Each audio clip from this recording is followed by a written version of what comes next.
চুমুকে। সুপ্রদর্শক, আজকে আমাদের মাঝে উপস্থিত রয়েছেন একজন নারী উদ্যোক্তা এবং সেই সাথে একজন শেফ ফারজানা তাবাসসুম শাম্মী। শুভ সকাল, কেমন আছেন? শুভ সকাল আপু, আপনি ভালো আছেন? আমি ভালো আছি আলহামদুলিল্লাহ। জি, আমি বেশ ভালো আছি, আপনাকে অসংখ্য ধন্যবাদ। শুরুতে একটু জানতে চাই যে এই সময় এখন ব্যস্ততা মেইনলি কি নিয়ে হচ্ছে? আচ্ছা, এই সময় ব্যস্ততা হচ্ছে আমার নিজের ফুড সেক্টরে আমি কাজ করছি, প্লাস পাশাপাশি আমি নারীদের নিয়ে কাজ করছি।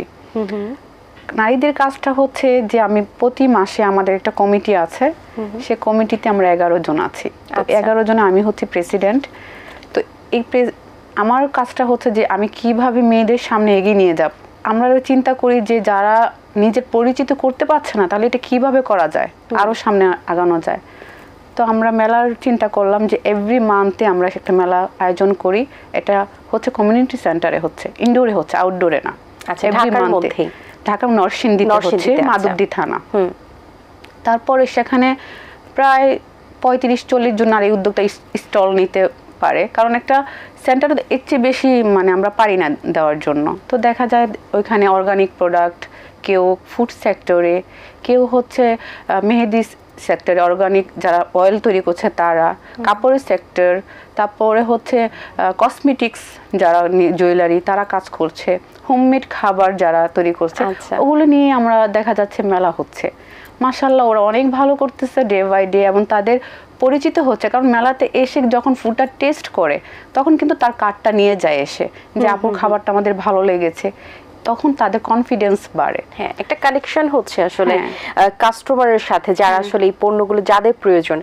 আপনি যেহেতু নরসিংদীতে এই মেলার আয়োজন করছেন, ঢাকা কিন্তু একটা মেইন আসলে আমাদের সিটি, সো বাংলাদেশের সিটি অনুযায়ী যদি আমরা দেখি, ঢাকাতে যে বিষয়টা হয় যে কাস্টমার বেশি পাওয়া যায়, প্লাস ছড়াই বেশি প্রোডাক্ট যে গুণগত মান, পাশাপাশি যে পরিচিতিটা, সেক্ষেত্রে ঢাকায় দেওয়ার কোনো পরিকল্পনা আছে কিনা? ইনশাল্লাহ দেওয়ার ইচ্ছা আছে, কারণ আমার চিন্তাধারাই ছিল, আমাদের একটা স্লোগান আছে, নিজের নামই হোক পরিচয়। নিজের নামটা তো আগে আমাদের বেসিক একটা করতে হবে তাদের, তাই না? তারপরে গিয়ে আস্তে আস্তে।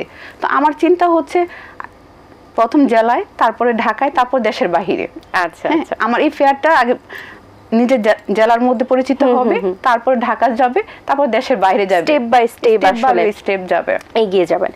আপনার যে কমিউনিটির কথা বলছিলেন, সেখানে আপনি প্রেসিডেন্ট হিসেবে আছেন, বাকি যারা আছে সকলের কাজ কি? আপনারা আসলে কাজটা কিভাবে ডিস্ট্রিবিউট করেছেন? আমরা সবাই বসি একসাথে, মিটিং করি, মান্থলি একটা মিটিং হয়, বা 2 মাসে 2টাও হয়, যে আমরা বসি যে উদ্যোক্তাদের কি প্রয়োজন, হ্যাঁ ওইটা আগে নোট করি। দেখা যাচ্ছে কেউ পারছে না, ট্রেনিংও নিতে পারছে না, মানে তাদের ফুড সেক্টরে খারাপ হচ্ছে, ডেভেলপ করার জন্য আমি এই পর্যন্ত কখনই পেড নিয়ে তাদের ট্রেনিং করিনি। এ পর্যন্ত এই বছর আমি 3-4টা ট্রেনিং করেছি, মানে 70-80 জন করে এক একজন হয়, প্রতি ট্রেনিং দিচ্ছি।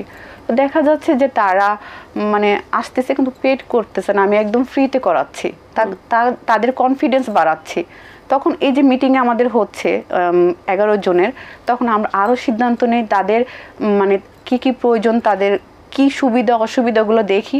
দেখার পরে আমরা 11 জনের মতামতেই কিন্তু আমার একার মতামতে কিন্তু এখন চলছে না, ওদের দিয়েই আমি পরিচিত আমি মনে করি। ওরা আমাকে সাপোর্ট করে, দ্যাটস ওয়াই কিন্তু আমি পারছি হয়তোবা।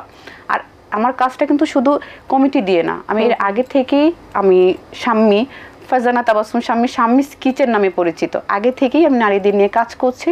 তার পরবর্তীতে কমিটিটা হয়েছে মাত্র 1 বছর। আচ্ছা, কেমন হলো 1 বছরে, কতটুকু এগিয়েছেন, বা যে আশাটা নিয়ে শুরু করেছিলেন, যদিও এটা খুবই কম সময় বিবেচনা করার জন্য, তারপরে যেহেতু আপনি সেই সেক্টরে কাজ করছেন, তো আপনি বুঝতে পারছেন যে আসলে কতটুকু এগিয়েছেন, বা আদৌ এটি কত দূর যেতে পারে, কি পরিকল্পনা আছে? আলহামদুলিল্লাহ, আমি বলতে পারবো ইনডোরে আমরা যেটুকু রেসপন্স পাচ্ছি, মাশাআল্লাহ, মানে ইনডোরে এত মানুষে আপু লোক সমাগম হয় যে আমরা দাঁড়াইতে পারি না, মানে এইরকম ধাক্কাধাক্কি হয়। কিন্তু আমি কিন্তু সত্যি কথা, এটা আমি ছোট করে বলছি না, ঢাকাতে আমি এত মানুষ দেখি না, একটা ইনডোরের ভিতরে আমি এত লোক সমাগম হয় না। মানে আমাদের মফস্বলটা খুব, মানে মফস্বল অনুযায়ী জায়গাটা খুব ছোট, কিন্তু লোক হচ্ছে প্রচুর। আমরা সেভাবেই প্রচারণা করি, লিফলেট দিচ্ছি, আমরা নিজে গিয়ে লিফলেট দিচ্ছি, 11 জন গিয়ে বের হচ্ছি, লিফলেট দিচ্ছি, ফোনে দাওয়াত দিচ্ছি, ফেসবুকে দিচ্ছি, মানে আমরা কিন্তু 11 জন বসে নেই। নারী প্রজন্মের কথা একটু বলতে চাই, যেহেতু নারী উদ্যোক্তাদের কথা হচ্ছে, সো অনেক নারী আছেন যারা আসলে অনেক আইডিয়া আছে, ধরে নিতে পারি যে আচ্ছা ঠিক আছে সে আর্থিকভাবেও ক্যাপাবল বা তার কাছে খুবই কম পুঁজি আছে এবং তার আইডিয়াটা খুব ভালো, কিন্তু সে অ্যাপ্লাই কিভাবে করবে এবং কোন ওয়েতে যাবে সেটি সে বুঝতে পারছে না। অনেক সময় গাইডলাইন অনেক ইম্পর্ট্যান্ট হয়ে দাঁড়িয়ে যায় টাকা পয়সার থেকেও, যে গাইডলাইনের অভাবেই সে হয়তো বা ডিস্ট্র্যাক্ট হয়ে যায়। তাদের উদ্দেশ্যে বা যারা আসলে আপনার কাজ পর্যন্ত পৌঁছাতে পারে না, আজকে আমাদের প্রোগ্রামের মাধ্যমে তাদের উদ্দেশ্যে আপনার কি মতামত থাকবে? আমি তাদের উদ্দেশ্যে বলবো, এখন দুইটা চিন্তা ভাবনা। এক হচ্ছে অনেকে কনফিডেন্স পায় না যে আমি কি করব, টাকা থাকা সত্ত্বেও যে তার অ্যাবিলিটি আছে করার, কিন্তু তার আইডিয়া নাই। আরেকজনও আছে যে তার আইডিয়া আছে বাট অ্যাবিলিটি নাই। আমি তাদের উদ্দেশ্যে বলবো, যাদের আইডিয়া আছে অ্যাবিলিটি নাই, আমাদের কমিটি তাদের পাশে আছে, ঠিক আছে? অন্তপক্ষে ফারজানা তাবাসসুম শাম্মী আছে, আর শাম্মী মানি বাকিগুলো সবাই আছে, ঠিক আছে? কারণ আমরা কিন্তু গোপনীয় কাজ করছি, হয়তো বা নাম প্রকাশ করছি না। তাদেরকে আমরা দেখি যে মেধা আছে, তাকে দিয়ে আমরা কিছু করতে পারবো, আসলে সে মন থেকে চাচ্ছে, তখন আমরা কিছু একটা করার ট্রাই করি। জানি না কতটুকু পারি, বাট কিছু একটা ট্রাই করি। আবার অনেকে আছে যে আমার টাকা আছে বাট আমি মনে হয় কিছু করতে পারবো না, কনফিডেন্স লেভেল নাই। আমি মনে করি প্রতিটা নারীর পিছনে হোক, প্রতিটা মানুষ একটা প্রতিভা নিয়ে আসে, যে আমার এই প্রতিভা নাই, নিজেকে আবিষ্কার করতে হবে যে আমি কি পারি, নিজেকে প্রশ্ন করতে হবে, প্রশ্ন করে বের করতে হবে, তারপর সে কিন্তু পারে, নিজেকে বিশ্বাসী হতে হবে নিজের উপরে। হ্যাঁ, তখন কিন্তু অবশ্যই সে পারবে। আমরা যদি বলি না আমরা পারবো না, পারবো না বলতে কোনো শব্দই নাই। আমরা আজ নয় 10 বছর 20 বছর পরে হলো পারবো, ইনশাল্লাহ পারবো। এটা যদি কনফিডেন্স থাকে তাহলে স্বপ্ন এর এগিয়ে যেতে পারবো। এবং সেই সাথে আপনিও আছেন, তাদেরকে ইন্সপায়ার করছেন। আমার সাথে আরো 10 জন আছে। আপনি প্রতি বছর পিঠা মেলা করে থাকেন। পিঠা তো আমাদের দেশের একটা ঐতিহ্য, একটা ঐতিহ্যবাহী খাবার। আমরা সবসময় শীতের সময় পিঠা খেতে খুব পছন্দ করি, যদিও এখন শীতকালই চলছে, এবং তার পাশাপাশি বরাবরই কিন্তু পিঠার একটা আমেজ কিন্তু বাসায় বা আত্মীয় স্বজন যখন বাসায় আসে একটা থাকে। সো পিঠা মেলাতে কেমন সাড়া পার এবং সেই সাথে এই ঐতিহ্যটাকে ধরে রাখার জন্য এই মেলাটা কতটুকু গুরুত্বপূর্ণ? পিঠা মেলা তো সবাই পছন্দ করে। নেক্সট আমাদের পিঠা মেলা হচ্ছে জানুয়ারি 1 তারিখে। পিঠা মেলা কিন্তু সবাই চলে আসে পিঠা খাওয়ার জন্য, সকাল সকাল চলে আসবে, এটাই কিন্তু স্বাভাবিক, তাই না? তো আমরা আশাবাদী ইনশাল্লাহ অন্য মেলার মতোই আমাদের এই মেলাটাকে আরো, মানে এই মেলাতে কিন্তু আমরা অন্য প্রোডাক্ট তুলতে দেই না বা দিব না, ঠিক আছে? যে আমরা পিঠা মেলাটা এভাবেই করব, শুধু পিঠাই থাকবে, আর হয়তো বা পাশাপাশি মেহেদি পড়তে পারে, কিন্তু আমাদের ঐতিহ্যটা তুলে ধরার জন্য, যেমন আমরা ওই দিন বাঙালি সাজে সাজগোজ করব, দেখা যাবে যে আমি ড্রেস কোড দিয়েছি যে গ্রামীণ চেক পড়তে হবে। তো এই যে একটা কোড দেওয়া, তারপর আকর্ষণ বাড়ানো, আমরা চিন্তা করি যে থিম নিয়ে কাজ করার জন্য, স্টেজটাকে সুন্দরভাবে সাজানোর জন্য, যাতে আকর্ষণ করতে পারি ক্রেতাদের। আপনি মাস্টার শেফ ইন্ডিয়াতে অংশগ্রহণ করেছিলেন, সেখানে 7টি দেশ ছিল, সেই এক্সপিরিয়েন্সটা কেমন ছিল? আসলে আমি অনেক নার্ভাস ছিলাম। আমি যখন মনে করব যে এটা চিন্তা করি যে আমি সেদিন আমার হাত পা কাঁপতেছিল, আমি কান্নাও করে দিছিলাম টেনশনে। আরেকটা ছিল হলো আমাদের রসকদম আছে রাজশাহীতে ঐতিহ্যবাহী, সেটা আমি বানাতে গিয়েছিলাম, আমার মনে আছে। আচ্ছা, ওই সময় আমি ছানা চেয়েছি, ওরা আমাকে পনির দিয়েছে, ছানা কিন্তু দেয় না। ছানার পনির ইংলিশে শব্দ হলে দুই রকমের কিন্তু আমাদের বাংলাদেশে তৈরি হয়, ওরা আমাকে পনির দিয়েছে। তো আমি চেয়েছি কাঁচা ছানা দেয়নি, আমাকে ইনস্ট্যান্ট বানিয়ে দিয়েছে। এত শক্ত ছিল ছানা, মানে আমি সেটাকে টাচ করতে পারতেছিলাম। তারপর সেটা দিয়ে কিন্তু আমি মিষ্টি বানিয়েছি, ঠিক আছে? সেদিনের কথা যদি মনে করি তাহলে অনেক ভালোও ছিল, খারাপও ছিল। খারাপটা এটা ছিল যে আমি অনেক কান্না করে দিছিলাম। খাবার মজা ছিল, একদম মানে অবশ্যই মজা ছিল, কিন্তু আমি মনে করি আরো বেটার হতো সেদিন যদি আমি আরো পারফেক্টলি আমি সবকিছু দিতে পারতাম। তারপরেও তো এটা পর্বে তো গিয়েছে, হয়তো বা সেদিন আমি সিলেক্ট হয়েছিলাম প্রথম। আচ্ছা, যেহেতু এটা দেশের বাইরে ছিল কম্পিটিশনটা, সো সেখানে আসলে বাংলাদেশে কতটুকু মিস করা হয়েছে, এবং পাশাপাশি বাংলাদেশ থেকে যেহেতু আপনি গিয়েছেন আরও দেশ রয়েছে, কতটুকু আসলে বুঝতে পেরেছেন যে আসলে বাংলাদেশকে সেখানে কিভাবে উপস্থাপন করা হয়েছে, এবং প্লাস বাইরের দেশের যে যারা ছিলেন তাদের সাথে কম্পিটিশন করে কি ডিফারেন্স পেয়েছেন? তারা অনেক সুন্দরভাবে আমাকে ওয়েলকাম করছে। আমি যদি মনে করি যে আমি বাঙালি বলে তারা আমাকে ওয়েলকাম করেনি, এতটা সাপোর্ট করেছে, সব দেশ করেছে, তারা এসে কথা বলেছে যে আমার সাথে, বা আমার মানে আমার জার্নিটা তারা শুনতে চাইছে যে আমি কিভাবে কাজ করতেছি বা কি কি জানি। হ্যাঁ একদম, আমার ফুডটা টেস্ট করার জন্য যখন কম্পিটিশন শেষ হয় তখন কিন্তু তারা আমাকে ফুডটা টেস্ট করছে, প্রতিটা প্রতিযোগী কিন্তু আমার ফুডটা টেস্ট করেছে যে আমরা একটু খেয়ে দেখি বা এইরকম।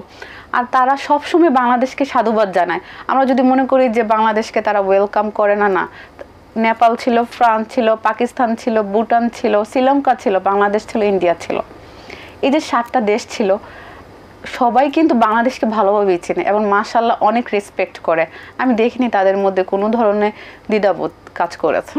বাহ, চমৎকার। সো আপনার এত দূরের জার্নিতে সবচেয়ে বেশি অনুপ্রেরণা কে দিয়েছে আপনাকে? আমি যদি বলি আমার প্রথম অনুপ্রেরণা কে দিয়েছে, সেটা হচ্ছে যার হাত ধরে আমি আসছি 2006-এ। আমার একটা আঙ্কেল, ওনার নাম হচ্ছে মফিজ আঙ্কেল, ঠিক আছে?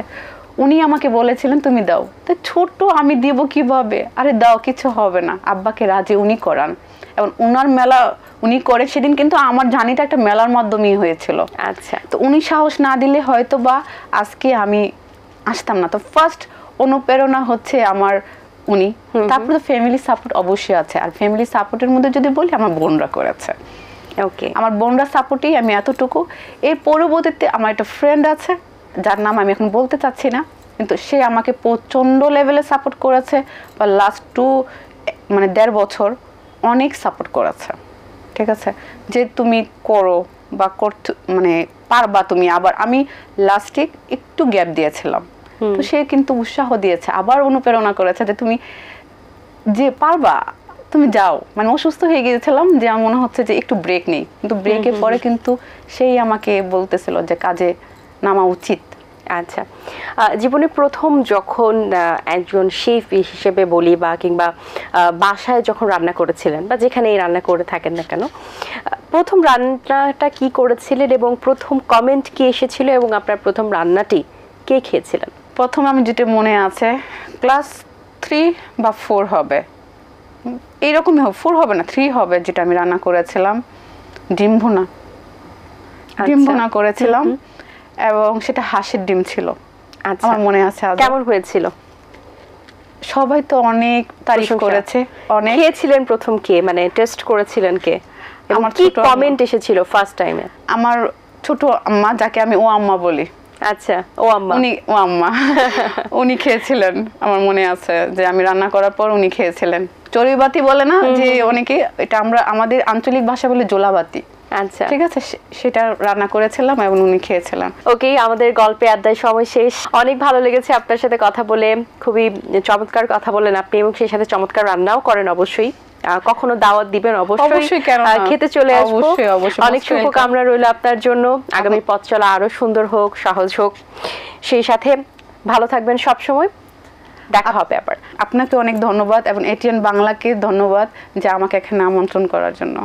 দর্শক, আশা করছি আজকের এই আয়োজন আপনাদের ভালো লেগেছে। আজ এই পর্যন্ত। আমার এই সুন্দর ড্রেসটি স্পন্সর করেছে আনসারা। দেখা হবে আগামী পর্বে নতুন কারো সঙ্গে। সেই পর্যন্ত ভালো থাকুন, সুস্থ থাকুন এবং এটিএন বাংলার সাথেই থাকুন। আল্লাহ হাফেজ। দিন আসে দিন যায়, সময়টা চলে যায়, তবু আছি এই বেশ ভালো। জীবনটা রঙময়, যেভাবেই হওয়া চাই, নয় কবু সাদা কালো। এই আশাতে স্বপ্ন ভাসে, সুখ হাসে চোখে মুখে, চায়ের চুমুকে।